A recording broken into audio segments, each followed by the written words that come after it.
फाल्गुन अमावस्या व्रत की पौराणिक कथा। पौराणिक मान्यताओं के अनुसार फाल्गुन अमावस्या की महिमा का वर्णन स्वयं भगवान शिव ने देवी सती को सुनाया था।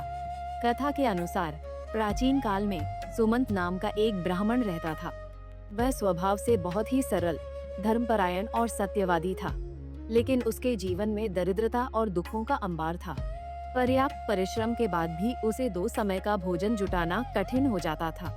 एक दिन अपनी विपदा से दुखी होकर वह एक सिद्ध ऋषि के पास गया और अपनी व्यथा सुनाई।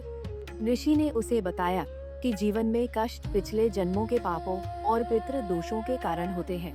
उन्होंने सुमंत को फाल्गुन अमावस्या का व्रत करने और पवित्र नदी में स्नान कर दान पुण्य करने का सुझाव दिया। ऋषि के कहे अनुसार सुमंत ने फाल्गुन अमावस्या के दिन ब्रह्म मुहूर्त में उठकर गंगा स्नान किया और भगवान विष्णु तथा महादेव की विधि विधान से पूजा की। उसने अपने सामर्थ्य अनुसार अन्न और वस्त्र का दान किया और पूरे दिन मौन रहकर ओम नमः शिवाय का जाप किया। उसकी सच्ची श्रद्धा और कठिन तप से प्रसन्न होकर भगवान शिव ने उसे दर्शन दिए। महादेव की कृपा से सुमंत के सभी पाप नष्ट हो गए।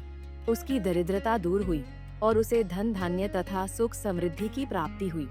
अंत में उसे मोक्ष प्राप्त हुआ। अमृत मंथन से जुड़ा महत्व।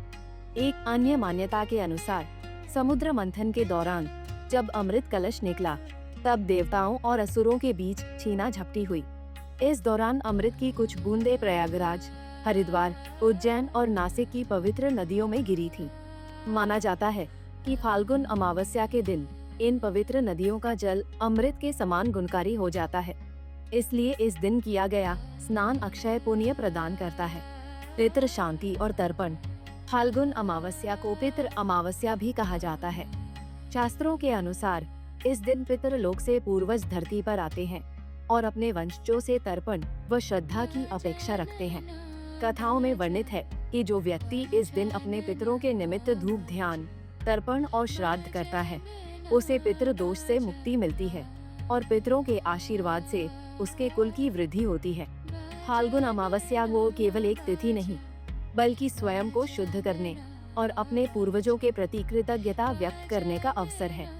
सुमंत ब्राह्मण की कथा हमें सिखाती है कि चाहे कितनी भी बड़ी दरिद्रता या कष्ट हो, यदि भगवान पर पूर्ण विश्वास रखकर धर्म के मार्ग पर चला जाए, तो महादेव अवश्य ही दुखों का अंत करते हैं।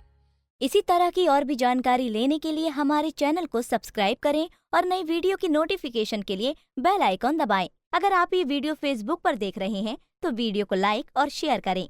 साथ ही अपनी राय कमेंट बॉक्स में जरूर बताएं। धन्यवाद।